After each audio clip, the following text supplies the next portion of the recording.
میرا نام میرے نام کا معاملہ بھی عجیب ہے۔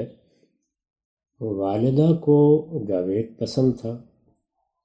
پیدائش کے بعد والد اپنے شیخ سے دعا کرانے کے لیے لے کر گئے تو انہوں نے فرمایا اس کا نام ہم درویشوں کے طریقے پر ہونا چاہیے، اسے کاکو شاہ کہا کرو۔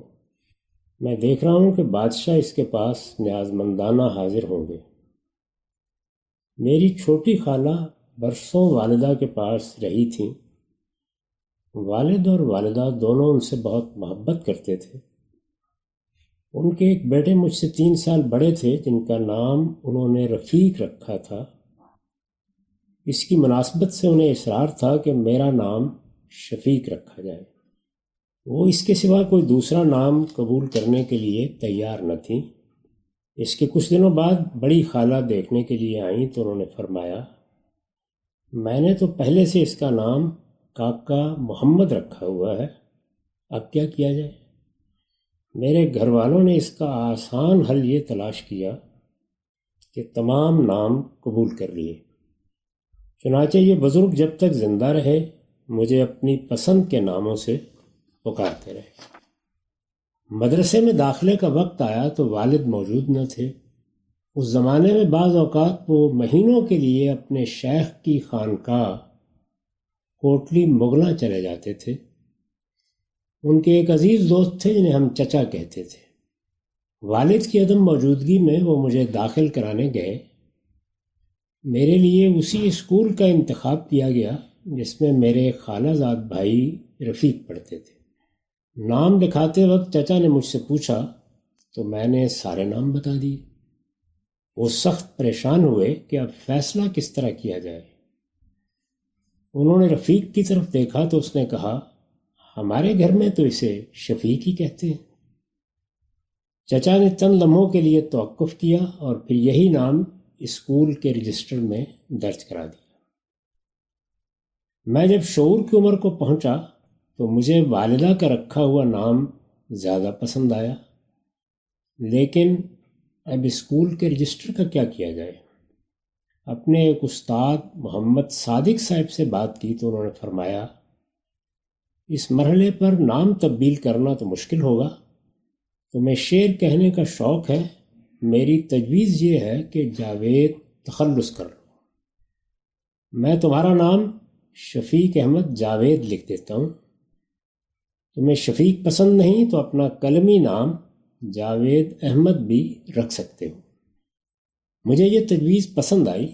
دوست احباب پہلے ہی جاوید کے نام سے پکارتے تھے، چنانچہ کالج کے زمانے سے اسی نام کی شہرت ہو گئی۔ بعد میں شناختی کارڈ اور پاسپورٹ وغیرہ بنانے کا موقع آیا تو سب جگہ یہی نام لکھا گیا۔ میں غالباً 9ویں جماعت میں تھا کہ اپنے ایک پھوپھی زاد بھائی کی شادی میں شرکت کے لیے لاہور آیا۔ یہاں مجھے پہلی مرتبہ 10-15 دن تک بڑے چچا محمد لطیف خان صاحب کے ساتھ رہنے کا موقع ملا۔ انہیں اپنے والد اور میرے دادا نور الہی صاحب سے عشق کی حد تک محبت تھی۔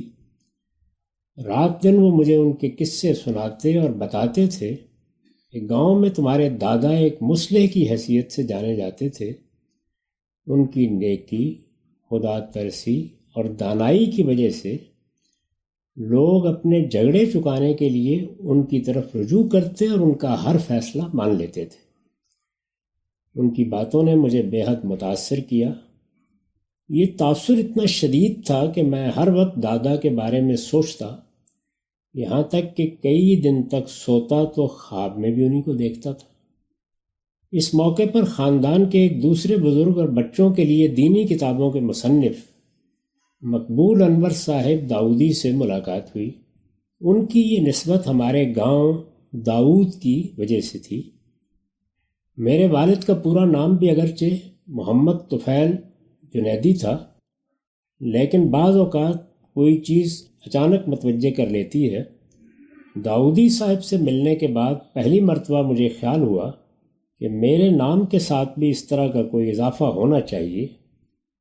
لڑکپن میں ایسی خواہشیں بعض اوقات آدمی کے ذہن پر سوار ہو جاتی ہیں۔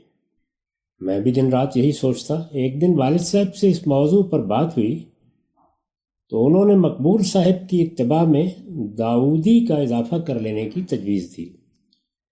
پھر فرمایا ہمارے شیخ سے بیعت کر لیتے تو جنیدی بھی ہو سکتے تھے۔ ادھر میری خواہش تھی کہ یہ نسبت دادا سے ہو۔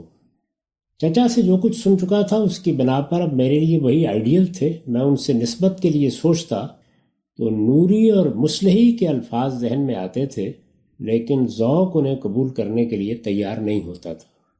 اسی حیث بحث میں تھا کہ دو بزرگ ہمارے ہاں مہمان ہوئے۔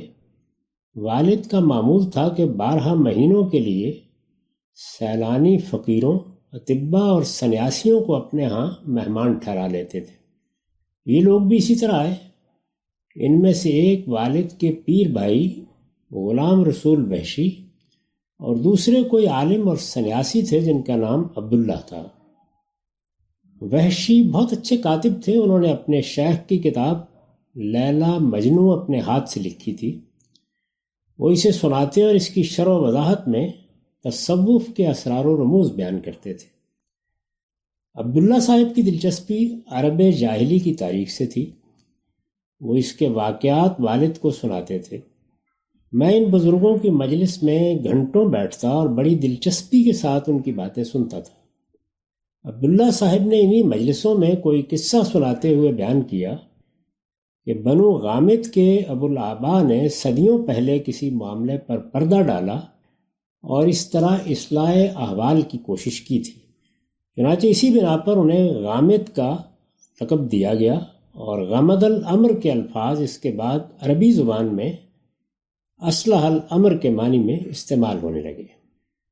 انہوں نے بتایا کہ یہ قبیلہ جزیرہ نما عرب میں اسی نسبت سے غامدی کہلاتا ہے۔ مجھے فوراً خیال ہوا کہ یہی کام تو میرے دادا کرتے تھے۔ اس کے لیے یہ نئی تعبیر علم میں آئی تو بے حد مسرت ہوئی۔ والد سے ذکر ہوا تو انہوں نے بھی پسند کیا۔ میں ضلع ساہیوال کے جس دیہاتی ماحول میں رہتا تھا وہاں اس طرح کا نام مذاق بن جاتا، اس لیے میں نے اسے لکھنا تو بہت بعد میں شروع کیا، لیکن اسی دن فیصلہ کر لیا کہ یہ لفظ اب میرے نام کا حصہ بن جائے گا۔ بچپن، لڑکپن اور اوائل شباب کی خوشیاں بھی عجیب ہوتی ہیں۔ بعد میں سوچتے ہیں تو حیرت ہوتی ہے کہ کسی چیز نے علم و عمل اور فکر و خیال میں کیا اہمیت حاصل کر لی تھی۔ دادا کے ساتھ نسبت کے لیے یہ لفظ مل جانے سے جو خوشی مجھے اس وقت ہوئی اسے میں آج بھی لفظوں میں بیان نہیں کر سکتا۔ وقت کس طرح بدلتا ہے، اب بڑی سے بڑی بات بھی دل و دماغ میں اس طرح کا کوئی احتزاز پیدا نہیں کرتی۔ ایسی سب چیزیں عمر کے ساتھ کس قدر بے معنی ہو جاتی ہیں۔ ہر روز ایک تازہ جہاں کی حکایتیں اب رہ گئی ہیں قصہ عہد شباب۔